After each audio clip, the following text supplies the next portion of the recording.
From cheers of the fans to the crack of the bat, learn it all from Jimbo, Gabe, Mike, and Matt.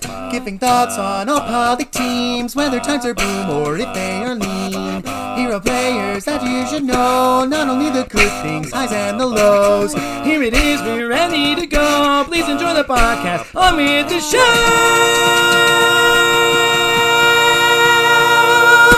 Hello, Pacific League fans, and welcome to the podcast, the unofficially official English language podcast of Pacific League TV.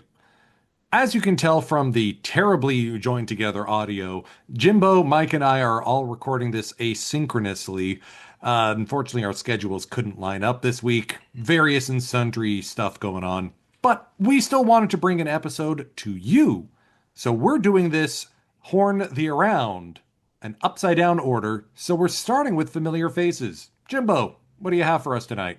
And so, Mr. Unicorn Shohei Ohtani only has 5 home runs and a .245 batting average over his last 15 games. He is not performing as well as we are used to. It's been a bit of a rough outing. Not only that, he's been back on the mound and doing really badly, actually. I'm sure all of you have seen those highlights from that game where he was just wild, throwing all over the place against the Rockies of all teams. Yeah, it's been pretty rough. I'm sure he will get back in form. He is one to do. It's baseball, happens to everybody. But, it's not all doom and gloom for our Japanese Dodgers, as Mr. Yoshinobu Yamamoto is back to his usual self, picking up 6 Ks and 4 hits in each of his last 2 outings. And in other news from some of our former Pacific League greats, Yuki Matsui has been very much in form lately, only allowing 1 run over his last 7 appearances for the Padres. That's exactly the kind of bullpen help the Padres need, and also Mr. Yusei Kikuchi pitched very well against the Reds the other day, pitching for 7 innings and only giving up 1 run, and so very good to see him doing that. And equally good to see Mr. Yu Darvish showing off some vintage form the other day, picking up a win against the Dodgers with 6 innings and only allowing 1 hit against 5 strikeouts, though on the other side of that, he did get a bit knocked around today by the Mariners. Again, that's baseball. If Shohei Ohtani can have a bad week, Yu Darvish can have a bad outing. It happens to quite literally the best of us, as you see with their 2 cases. And a little bit of a different addition to our familiar faces in new places this week. We're going to look over at the Central League with one of our former favorite players in the Pacific League, Mr. Takuya Kai, who broke his middle finger at a play at the plate the other day, so he will be out for a little while. Obviously, that makes me extra sad because he was my favorite catcher on my favorite team, a luminary member of the Dynastic Hawks. But yeah, hopefully he gets better soon. Sad to see him in the other week. Sad to see him hurt. Sucks all around. But hopefully he gets better soon. So that brings us to Horn the Around. It's terrible when I say it like that.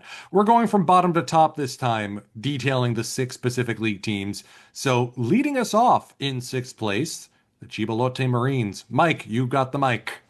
All right, so for your last place, Chibalote Marines, it pains me to say that still, 4-7 in their last 11 games. The Marines have been shut out 22 times this season, a new club record. 7 of those have been against the Lions, especially, which is fun time after, last year they didn't lose to the Lions almost all season. It wasn't until the very end that they dropped a game to the Lions. That said, the long ball has been exciting lately. Outfielder Koki Yamaguchi hit 4 straight home runs in consecutive at-bats, 3 in one game, and the 4th one being in the previous game.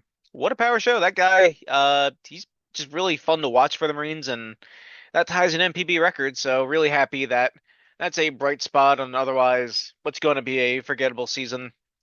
Also hitting a home run earlier today, catcher Tatsuhiro Tamura, his first in 2 seasons.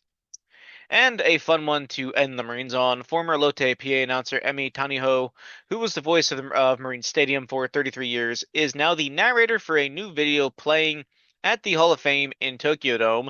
The video is about both Sadahara O and Ichiro and their effect on baseball, both in Japan and abroad. Does she do her famous intonation, Ichiro? I would hope so. I hope. I hope. I do plan on going to Japan before the year is out. I will go check and get back to you. Some reporting in the field, if you will. Sounds like a plan to me. Yeah, the Yamaguchi hitting 4 home runs in 4 straight at-bats was ridiculous. And I think that puts him in the top 10 for home runs now among all Pacific League players. One good 24-hour period. And now he's... Wow, God. And who's the league leader right now for the PL? Off the top of our head? Franimal. Of What's he course. at? 20. Reyes has 27 home runs. My mistake. The team leader for the Marines is still Daito Yamamoto with 11, putting him in a tie for eighth. Just a quick little side note. I mean, I know I see that in the notes and also the standings they've been playing really badly, but I've been watching their games a little bit more than usual, and there's a better feeling I'm seeing around them than usual. There seems to be a bit of life, at least a little bit. The vibes are getting back on track ever since they had that huge game the other day where they scored like 15 runs or something. I don't know. Maybe that's the jolt they needed to get back into it, or I don't know if you remember that one time I was wondering what was going on with the power drop at Marine Stadium, and I saw that the wind was working against them extra, like more than usual. I'm going to pretend that's still the case. Let's also keep in mind that we're going to be seeing that ballpark with its wind later in the season. Our final Baseball for Breakfast broadcast, Saturday, September 27th, 5 a.m. Eastern.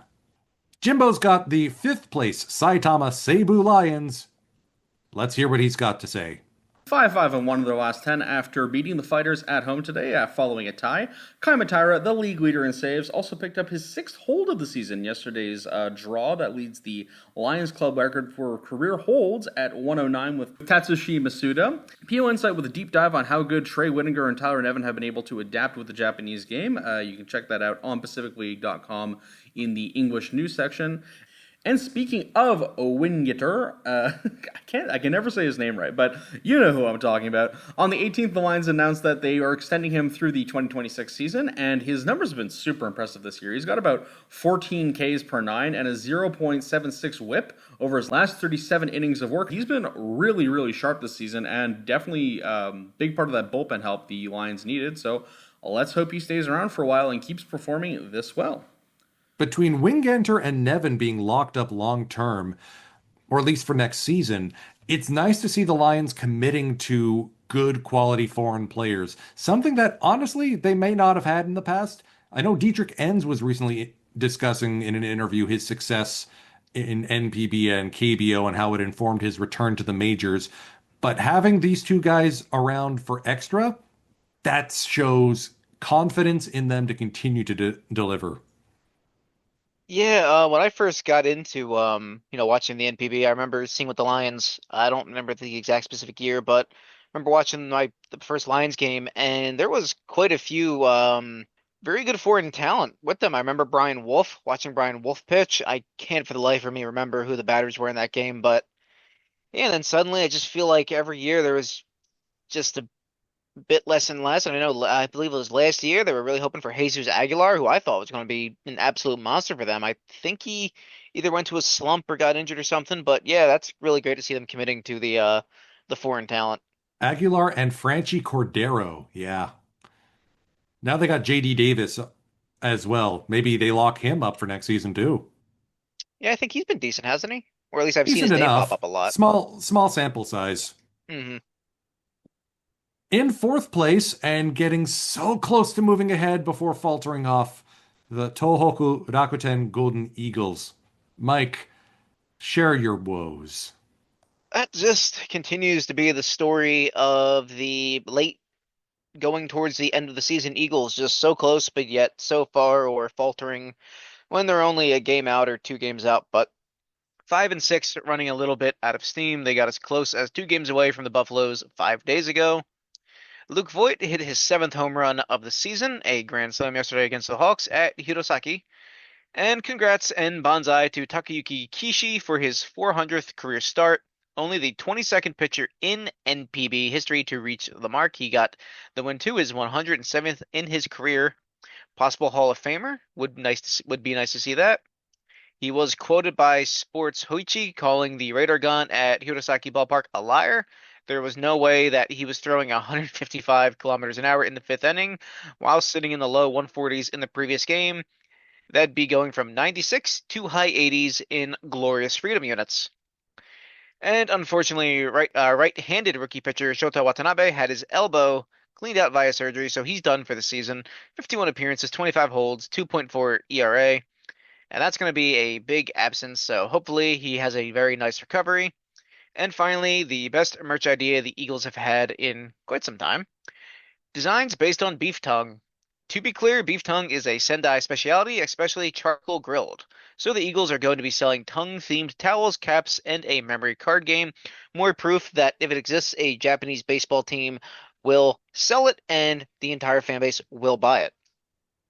I'm just salivating already, har har.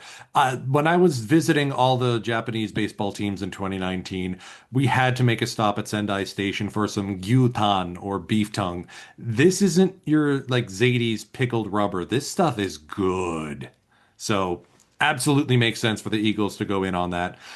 I'm also intrigued to see how the Eagles are going to make up the bullpen. I'm not sure if you caught this a couple days ago, Michael. Takahiro Norimoto moved out of the closer spot and back into the rotation.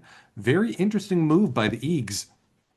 I did not see that, and that is interesting. He was a great starter. I mean, I don't see why he couldn't be a great starter again, but he hasn't been a starter in 2 seasons now. Yeah, Season, I mean, he's got yeah. 16 saves on the year already. But yeah, he started the game against the Buffaloes on August 24th, sadly taking the loss. We'll see. We'll see how that works out with as we march on to the end of the season. It might have been an opener situation. He only pitched 2 innings. Possibly. I just feel like the Eagles might do it. I don't know. I got this weird feeling about them. I feel like they might have the gas to catch up to the Buffaloes. Sitting in third, and speaking of, it's the Oryx Buffaloes. 6-6 in their last 2 weeks, with a mini winning streak heading into yesterday's action to gain a little bit more cushion on the Eagles. I think it sits at 4 games at this point. Another walk-off win over the Marines yesterday, complete with rookie outfielder Yusuke Mugitani's first career home run, tying the game in the 10th. It was also Ryo Ota's first walk-off hit in his career, and pitcher Kaito Iriyama got his first career winning decision. Game full of firsts. It's also the 10th walk-off win for the Buffaloes this season, tying a franchise record. Also, I wrote this down. Oryx is 13-6 against Lotte this season, LOL. That may be the thing that's keeping them in the postseason chase. Probably. Yeah, so it's not just me that there's been a lot of walk-off wins for the Buffs this year. We captured number 9 on the Midnight Matinee 2 weekends ago. That was the first time the Buffaloes had erased a 6-run deficit to win in 5 years. Something special happens when the Buffaloes are on the Midnight Matinee. Aside from Mike and I losing hours of sleep. I didn't need it anyway. Yeah, sleep is for the weak. The Buffaloes have been living and dying by the long ball lately, including Taishi Hiraoka's walk-off shot in that Midnight Matinee. Keita Nakagawa, one of the team's outfielders, reeled off a 4-game homer streak last week. I wanted to give a little bit of shout out to him, as well as to Ryo Ota, who sits second in the batting race, and Keita Nakagawa, the aforementioned Nakagawa, sitting third, batting .295. Good for him. I hand the mic to myself as the Hokkaido Nipponham Fighters are storming back to make the pennant race close again, 8-3-1 in the last 2 weeks. They're playing some of their best baseball right now. 10-0 blowout at home to the Buffaloes notwithstanding. Last Sunday was another Moinello versus Ito showdown, with the king of the Rosenbag throwing 9 shutout innings with 11 strikeouts, taking the no decision with Taiki Narama walking off the Hawks in the 10th. The Fighters were also the first team in all of NPB to get to 100 home runs. Thank you Reyes and Manami, who make up almost half of that total. Throw in Shun Mizutani, and yeah, you're pretty much there. Speaking of Reyes, I mentioned before he's got a shot at the Triple Crown. That shot is inching closer. He's now 4th in the batting title race, 5/10,000ths ahead of Tyler Nevin at 286.45 to Nevin's 286.40. He leads home runs by 7, RBI by 19. Come on, Franimal, deliver us the Triple Crown we so desperately need to see. I am scared of the Fighters. They are so good. I watched them get that late walk-off win against the Hawks, and I'm just like, oh, this feels like a preview for what's coming in the playoffs. But you never know. I still have faith in my Fukuoka side, and that brings us over to the first place team by, in fact, by the time this is published, they might actually, they might have fallen behind the Fighters, but the Fukuoka SoftBank Hawks, 4-6 since last episode, getting swept against the Fighters on the weekend, which totally erased their lead in the pennant race. It is the first losing streak of 4 games in longer than 4 months. Yeah, they were playing super well, and now they are not doing so hot, but with all that said, this has been a crazy turnaround season. They were 7 games below 530 games into the season, and now they are leading, and now they're back on tie. Anyway, it's been dramatic. It's been hard as a Hawks fan. Well, hard's a strong word. It's been fun. I've been having fun. I'm totally not stressed. Anyway, congrats and banzai to Hawks first baseman, the Mr. Lefty Sniper, Akira Nakamura, on getting his 1500th hit yesterday, and he becomes the 139th player to get that many, and I also believe he did so on a home run, which was very, very cool to see. Big fan of that guy. Always love having him around. Wish he got to play first base more, but Yamakawa kind of has that on lock, even though he is a better fielder. Everyone knows it. And also, Mr. Kenta Imamiya finally got his 100th home run on August 22nd. Very cool to see that for him. So happy to see all my Hawks doing so well. And also, Gabe's got a clip of this. We got to find a way to show all of you who hear this. But there was a hysterical little happenstance. You know those things where players do things and it looks like they're interacting with the score buggies and the graphics on the screen? Well, Moinello was shaking out his leg and it looked like he kicked away the scoreboard. It was very funny. It was very cute. Yeah, I know it's hard to share social media stuff that isn't PL approved, but come on. The clip of Moinello kicking the runs graphic away was just amazing. The graphics team has got to know that was going to happen. So we spent all this time talking around the horn, and we kind of forgot to get to a top story. Oh well. Next week we'll be all back in the same room, so like, comment, subscribe, do all that YouTube-y stuff, and you'll hear from Jimbo, Mike, and me next week for the podcast. Take care, everyone.